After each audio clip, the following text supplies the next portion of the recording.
Hey, this is Andrew Kuhn, and you're listening to the Focus Compounding Podcast, the podcast where Geoff and I talk about actionable stock ideas, timeless investing concepts, and the overall way that we think about investing at Focus Compounding Capital Management. Go to focuscompounding.com and enter in your email to get a free watch list from Geoff every other week. And be sure to check out all of our other work where Geoff writes about stocks at focuscompounding.com. I upload how-to investing videos on YouTube, and we both manage capital for investors at Focus Compounding Capital Management. Thanks for listening, and be sure to subscribe to follow along. Welcome. How's everybody doing? Hope you are doing well. My name is Andrew Kuhn, Focus Compounding Podcast, sitting alongside Mr. Geoff Gannon. Geoff, how's it going today? It's going great, Andrew. How's it going with you? It's going great. We hope it's going great for everybody else as well. Hey, if you're listening to us on the podcast app and you like the work we're doing, you want to support Geoff and myself, a rating and review goes a very long way. We have over 140 different podcasts now, and we've changed the schedule to Monday, Wednesday, and Friday. So we're still here. We're pumping out content, having a lot of fun doing it. If you want to support the cause, definitely leave us a rating and review. If you are over on the YouTube side of things, and again, you want to follow along with us, make sure you hit that subscribe button, thumbs this video up, and then, of course, if you want, leave a comment, and we'll do our best to get back to you.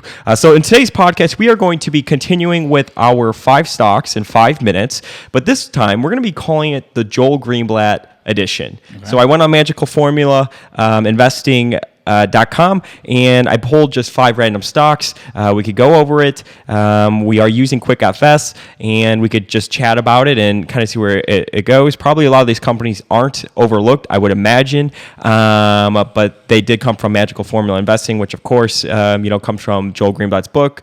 You could be a stock market genius. The little book that beats the market, where he takes high return on invested capital companies and compares that to their earnings yield, which is EBIT divided by the enterprise value. So that's what he does. So the first stock we're going to be going over is Travelzoo, ticker TZOO. It's got a market cap of $130 million, currently trading at 18 times earnings. EV to sales is 0.9. So again, flip that decimal point 1 to the right, and we want to see them have an EBIT margin of somewhere in 9%, and it looks like they have. The 10-year median margins on EBIT is actually 9.5. Revenue 10-year CAGR 3.3%, currently trading 22 times EV to free cash flow, and revenue's gone from $94 million in 2009 to $111 million in 2008. So it looks like kind of slow growth. But what's interesting is looking at the 10-year median returns on the return on equity, which is at 34%, and looks pretty predictable,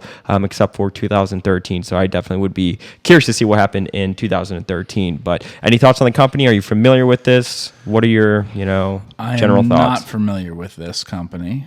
I don't know. From looking at this, could be a company that has extremely low invested capital, because looking at this, it's possible actually that their invested capital was sometimes negative. So I don't know if that means they have float or what's going on there, but just the way that we look at this with QuickFS, it's sometimes giving a positive return on equity at the same time that it's giving a negative return on invested capital, I think, which might mean that they have cash balances and that actually they have little or no invested capital in the business, which is okay, but that's something the Magic Formula might capture sometimes as having an incredibly high return on invested capital. Yeah. When it may be that it just doesn't have, doesn't require much of any capital in the business, which is okay, except if it's not growing, it doesn't really matter. And the company shrunk over the last 5 years by quite a bit. Mm-hmm. So that's not really helpful. We did a whole podcast where we talked about that, but return on capital really doesn't matter if you're shrinking. It's only useful if you're growing. So there's no real value in that. It's just a way the Magic Formula works that it calculates that. It's not a growth thing. The Magic Formula doesn't think about growth.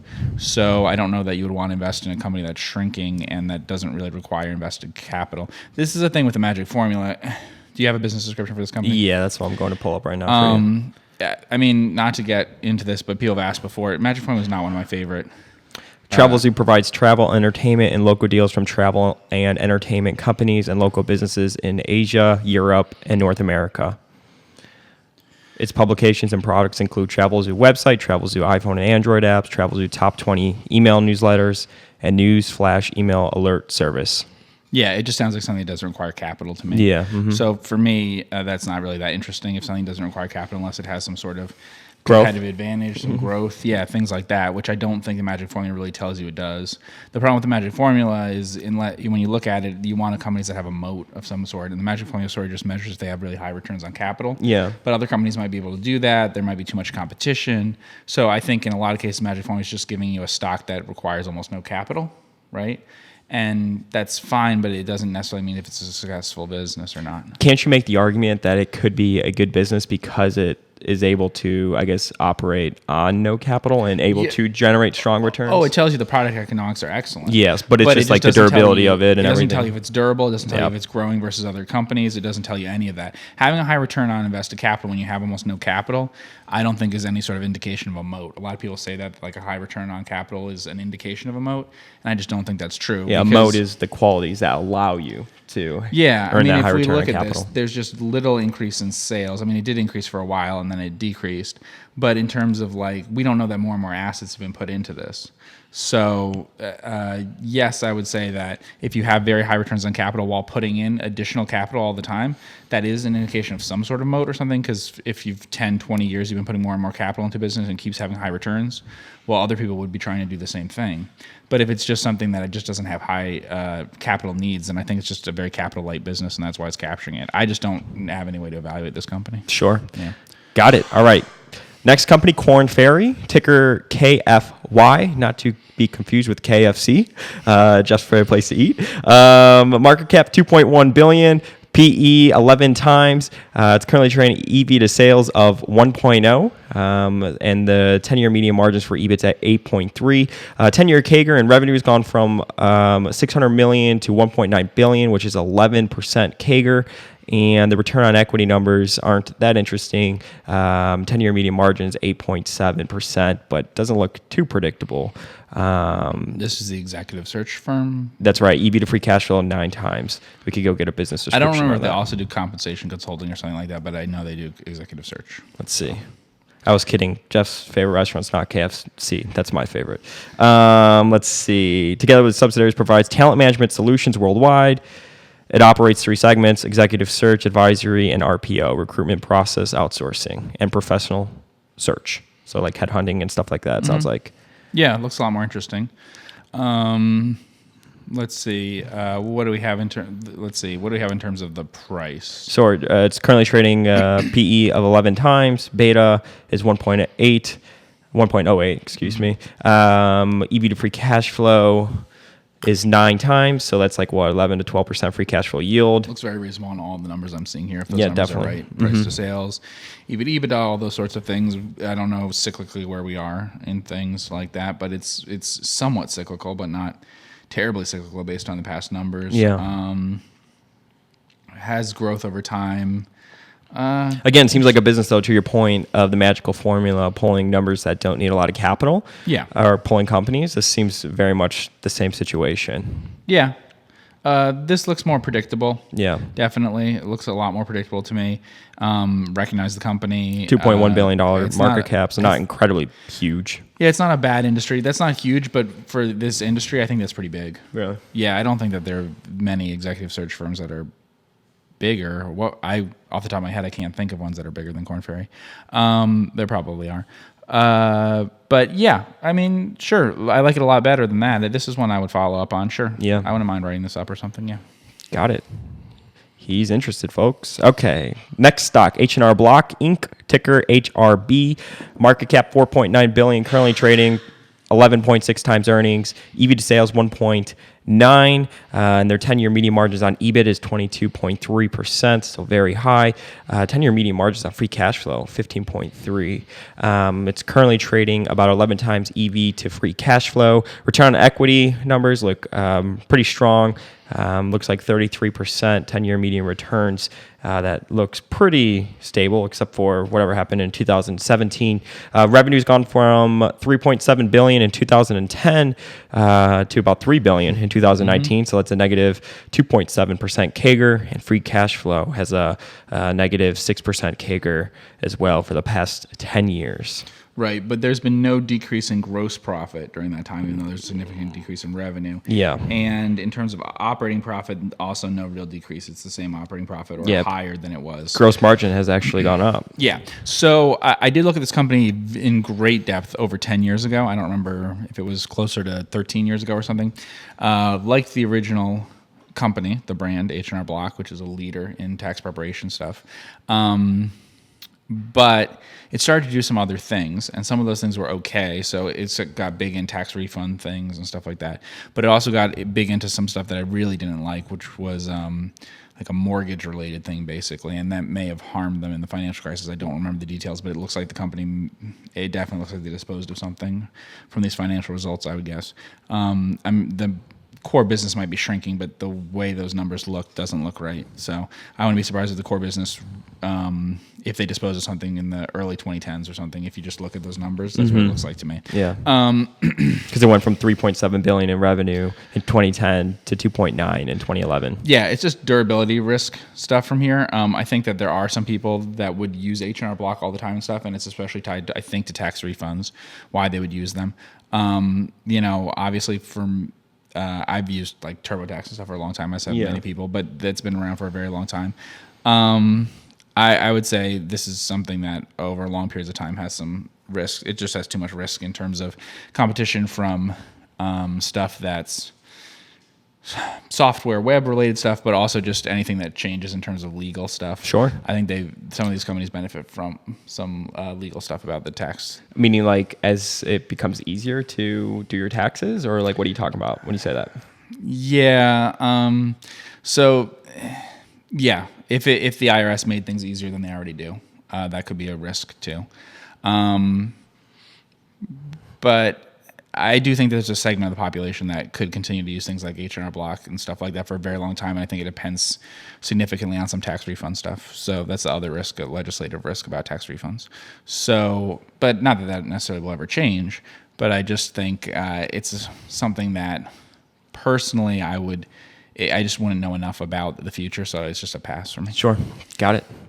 Alrighty. Our third stock of the day, DHI Group Inc., ticker DHX. It currently has a market cap of $163 million, trading about 14 times earnings. EV to sales 1.1, 10-year median margins on EBIT 15.7, which obviously we like to see. Let's see, 10-year CAGR of revenue is 0.4, going from $110 million in 2009 to $162 million in 2018. 10-year median returns for return on equity is right around 11%, and it looks like it's been kind of all over the board, but it's trading 34 times EV to free cash flow. Yeah, I think there was some. Is this DICE? DHI Group. So if it is DICE, which it may not be, I might have the ticker wrong here. It was written up a little bit on the site, not a full write-up, but a write-up. It just says DHI Group. Okay. Let's see what the business description is. Provides data, insights, and employment connections through specialized services for technical. Yeah, a lot of these companies that it is DICE. A lot of these companies that come up on Magical Formula, they're very much very similar. It seems like. I mean, the industry is staffing and employment services, so we're kind of now H&R Block's not like that, but just these very capital light type of companies. Yeah. Beta is 1.58. It is a micro cap. No dividend, nothing. Do you know anything much about the company? Not a lot about the company. I just read that write-up. I know what they do in general. This one's a pass for me because of what it does. It's just I don't like any of those sorts of sites and things like that from the past. I don't know that they're I feel like they may have had a stronger position a long time ago than they do today. And I'm just not. No, why is that? I'm just kind of curious. Earlier on when the internet was evolving in different ways. Yeah, it was like a newer thing and stuff. Yeah. I mean, these sorts of things can continue for a very long time, bringing in some money because I think they don't cost. Like, let's see. So their gross profit is up a little bit. Yep. Okay. Their revenue is up a little bit over that time, but in the last 5 years, we're talking significantly down on both of them. It's been dropping all the time, basically, making less and less gross profit every year. Operating profit is lower now than it was 10 years ago, and it's like a lot lower. Pretty much everything's down. Is shrinking. Yeah. It just doesn't require capital to run. I mean, I think if it's the kind of business that there's no reason to ever I don't know that it would lose a lot of money ever. Yeah. I don't know that it would. I mean, but I just think that it's something that even if it had an eroding competitive position every year, would still be pumping out some free cash flow and stuff because it requires so little capital to run. And, there's just a lot of things on the internet like this. I'm just not interested in this. No. Got it. Alrighty, our last stock from the day, Garrett Motion Inc., ticker GTX. This was written up on Focus Compounding. Jeff did remind me of that before we did this podcast. Currently trading a PE of 3.5 times. This was a spinoff From Honeywell? From Honeywell. Yeah, Garrett Motion is turbochargers. So turbochargers for both cars, probably, and gasoline, and also though for probably diesel. Diesel, I think, being the bigger part of it. Garrett Motion designs, manufactures, and sells turbocharger and electric boosting technologies for light and commercial vehicles. I don't drive. I don't know a lot about cars and turbochargers. I know very little about diesel, and I know less about diesel in Europe and stuff. And I think that could be a significant part of their business. Sure. I don't also remember if this spinoff had any. I did look at this company, but I just can't judge its long-term future that way. It thinks that turbochargers will get bigger and bigger over time. Just that they'll be used more. Mm-hmm. It's just an area that I don't. You just wouldn't feel comfortable analyzing it, but what they do. Yeah, and they have kind of a leading position in what they do. They've been doing it for a very, very long time. It's just turbochargers haven't been a big thing in the industry, but they had been doing this for the technology and stuff that they've been doing has been for a very long time. They probably have customers that rely on them to do this, and I'm not saying they have a bad position in the industry. Yeah, but it's just definitely a product that I don't know enough about. Sure. Yeah. Not that I don't know enough about it. I would never get comfortable with it. I was going to say, would you never want to even learn more about it? No, pass. Yeah, got it, pass. And that it has a market cap of $764 million. So one thing that Jeff and I, we've talked about, that was the last stock that we're going to go over today, but we've talked about how do you pass on ideas but still make the process productive, where even if you do pass on it, it was still time well spent. Yeah, to the point of being able to say, okay, I'm not just going to look at it and then, not soak up any information from it.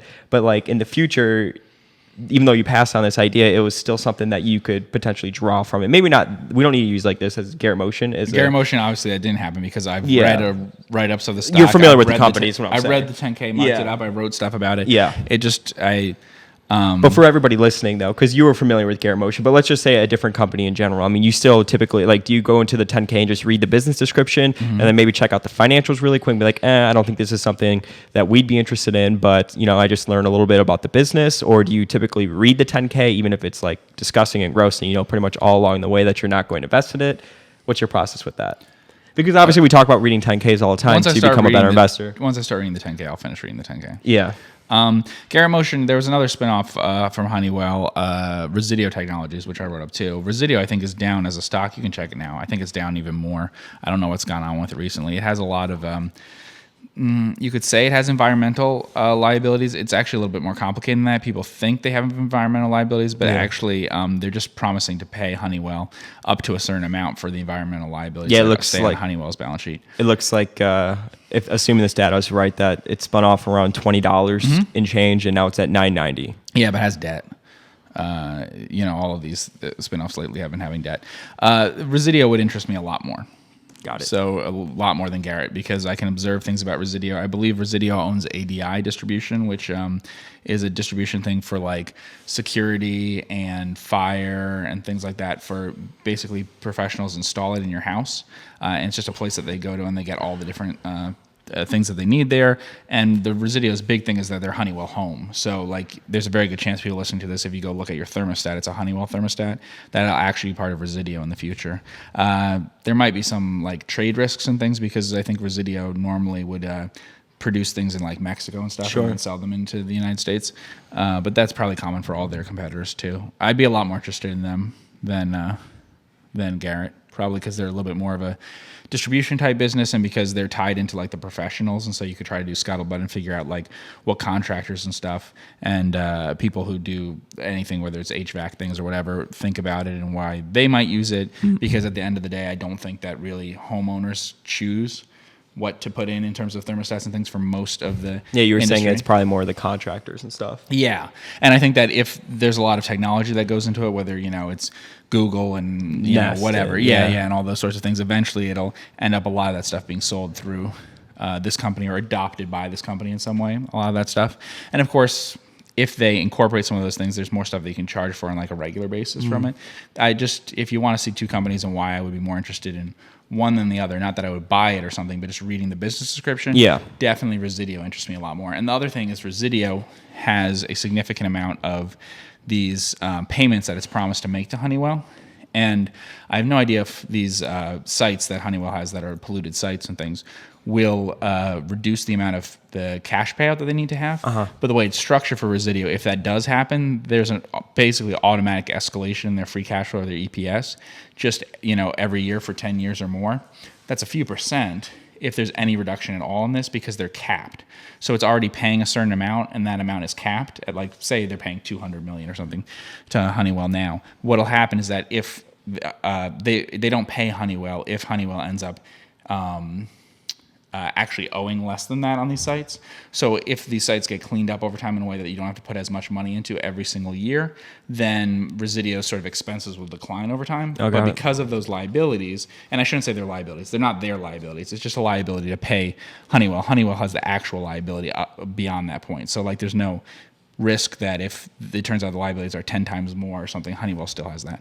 But it just would be an automatic kind of improvement in their results. So their financial situation could get better over time. But I think from what I saw of the most recent quarter and stuff, it was very poor. And they talked a lot about cost cuts and things like that. So I don't know what is going on with the company. Lately, to be honest, I have not had any interest in spinoffs. And I think the quality of the spinoff batch that we've had in recent years has been extremely poor. And that's Why do you think that is? In some part, maybe because where we are in the cycle and stuff, the ease of having debt. But I also think it's a large response to the interest of people in spinoffs, the willingness of investors to consider spinoffs, and companies can kind of take advantage of that fact. They probably get priced higher than they would have been in the past. A long time ago, people weren't really interested in spinoffs, and now it's like an area of attraction. Sure.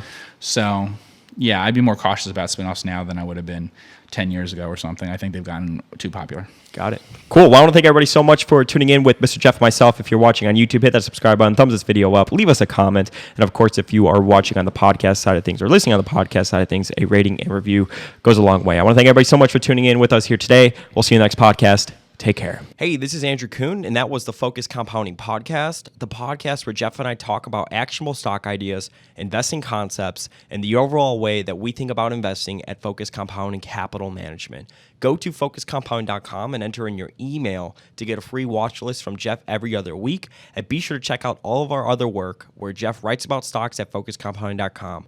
I upload how-to investing videos on YouTube, and we both manage capital for investors at Focus Compounding Capital Management.